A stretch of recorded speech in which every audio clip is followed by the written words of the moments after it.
के खिलाफ ट्रंप अब हार्मुज और मक्का रक्षा समझौते के जरिए हमला करने का प्लान बना रहे हैं। वहीं दूसरी तरफ हार्मुज में तैनात अमेरिकी युद्धपोत अब्राहम लिंकन पर 7 अमेरिकी सैनिकों की मौत का दावा किया जा रहा है। इन खबरों के बीच सबसे बड़ा सवाल यह कि क्या मक्का समझौता पाकिस्तान, तुर्की और सऊदी अरब के बीच सुन्नी नेटो बन चुका है?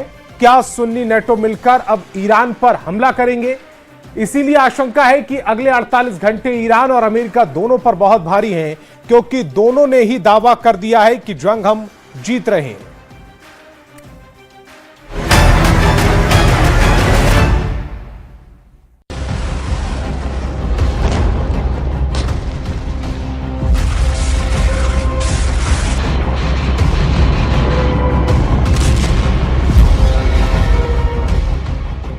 ईरान युद्ध अब हॉर्मुज की सरहदों तक सीमित नहीं रह गया है, बल्कि हॉर्मुज अब ईरान युद्ध में हार जीत का हॉट पॉइंट बन चुका है।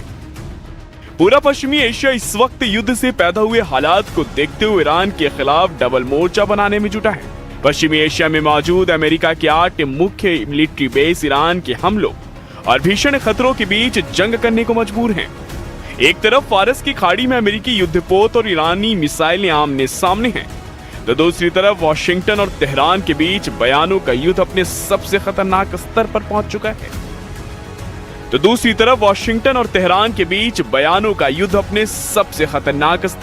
चुका है।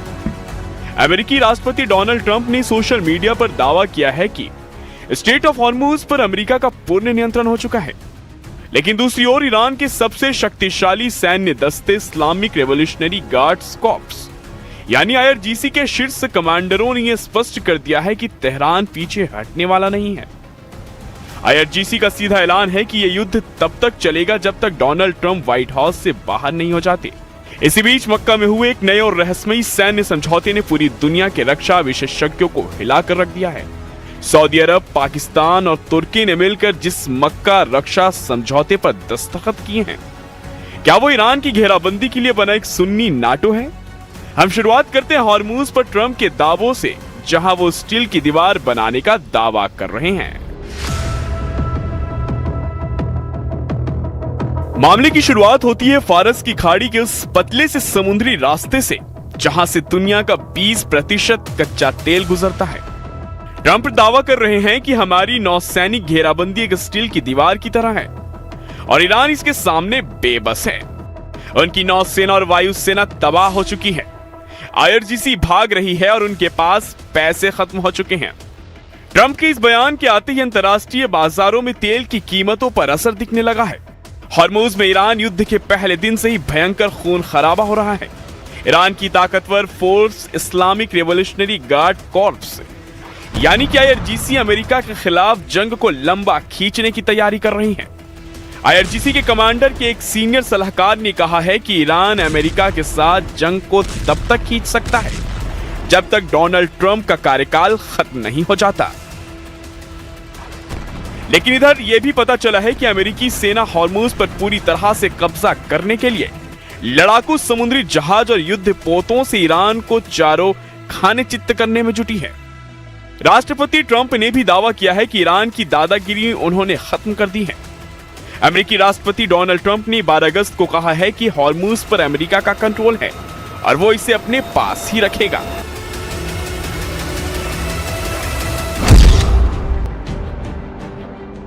ट्रंप ने ट्रूथ सोशल मीडिया पर पोस्ट शेयर करते हुए लिखा कि हॉर्मुज पर अमेरिका का पूरा कंट्रोल है। मुझे लगता है कि हम इसे अपने पास रखेंगे। हमारी नौसेना की घेराबंदी को हर कोई स्टील की दीवार कह रहा है और ईरान इसके बारे में कुछ नहीं कर सकता। ट्रंप ने अपनी पोस्ट के आखिरी में यह भी लिखा है कि ईरान अब मध्य पूर्व का दादा नहीं रहा,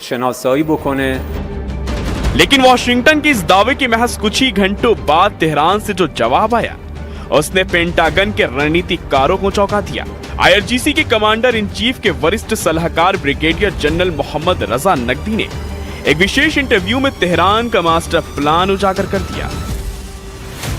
IRGC के कमांडर इन चीफ के वरिष्ठ सलाहकार ब्रिगेडियर जनरल मोहम्मद रजा नकवी ने दो टूक कहा है कि ईरान इस युद्ध को जल्दबाजी में खत्म नहीं करेगा, बल्कि इसे खींचकर एक लॉन्ग वॉर ऑफ एट्रिशन यानी थका देने वाली जंग में बदलेगा। नकवी ने आगे कहा कि ईरान अभी जंग जीत रहा है, लेकिन उसने अभी तक अपना अंतिम लक्ष्य हासिल नहीं किया है।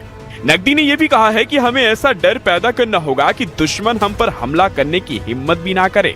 एक तरीका यह है कि युद्ध को लंबा खींचा जाए और दुश्मन को भारी नुकसान पहुंचाया जाए, ताकि ईरान पर हमला करने के बारे में सोचने वाले को पता चले कि इसकी भारी कीमत उन्हें चुकानी पड़ेगी।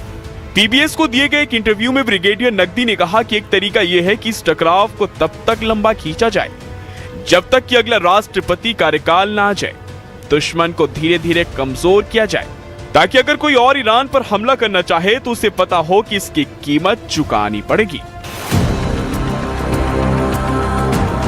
फारस की खाड़ी में जारी इस घमासान के बीच इस्लामिक दुनिया से एक ऐसा सैन्य समझौता सामने आया है जिसने वैश्विक पावर बैलेंस को बदल दिया है।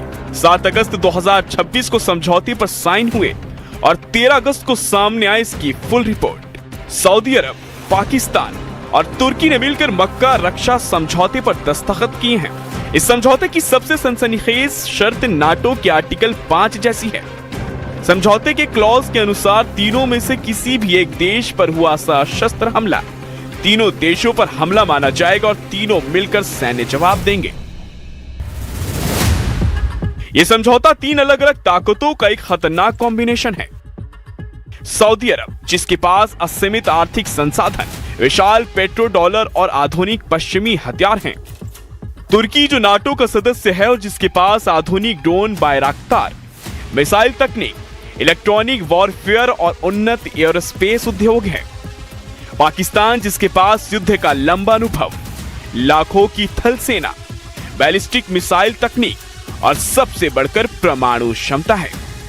इस ट्राइलेटरल एक्सिस को मीडिया में सुन्नी नाटो या इस्लामिक नाटो कहा जा रहा है, लेकिन सवाल यह उठता है कि क्या यह समझौता ईरान के खिलाफ बनाया गया है।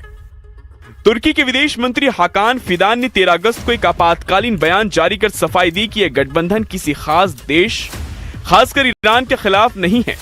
तेहरान ने भी आधिकारिक तौर पर कहा है कि अगर यह क्षेत्रीय शांति के लिए है तो उसे इससे कोई परहेज नहीं है, लेकिन खुफिया रिपोर्टों की परतें कुछ और ही कहानी बयां करती हैं। सऊदी अरब, अमेरिका के घटते रक्षा कवच और ईरान के मिसाइल ड्रोन खतरों को देखते हुए खुद को सुरक्षित करना चाहता है, इसलिए उसने अमेरिकी सैनिकों पर पूरी तरह निर्भर रहने के बजाय पाकिस्तान के लड़ाकू विमानों, सैनिकों और एयर डिफेंस सिस्टम को अपने यहां तैनात करने की रणनीति बनाई है।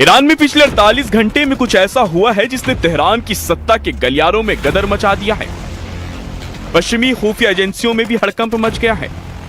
28 फरवरी को अमेरिकी और इजरायली हवाई हमलों में पूर्व supreme leader Ayatollah Ali Khamenei की मौत के बाद उनके बेटे मोस्तबा खामनेई ने ईरान की कमान संभाली थी, लेकिन पिछले कई हफ्तों से मोस्तबा का सार्वजनिक रूप से सामने न आना इजरायली मीडिया में उनकी मौत या गंभीर रूप से घायल होने की अफवाहों को जन्म दे रहा था। लेकिन 10 अगस्त 2026 की सबसे ताजा रिपोर्ट के मुताबिक मोस्तबा खामनेई ने ईरानी राष्ट्रपति मसूद पेजेश्कियन के साथ एक अति गुप्त इमरजेंसी मीटिंग की है।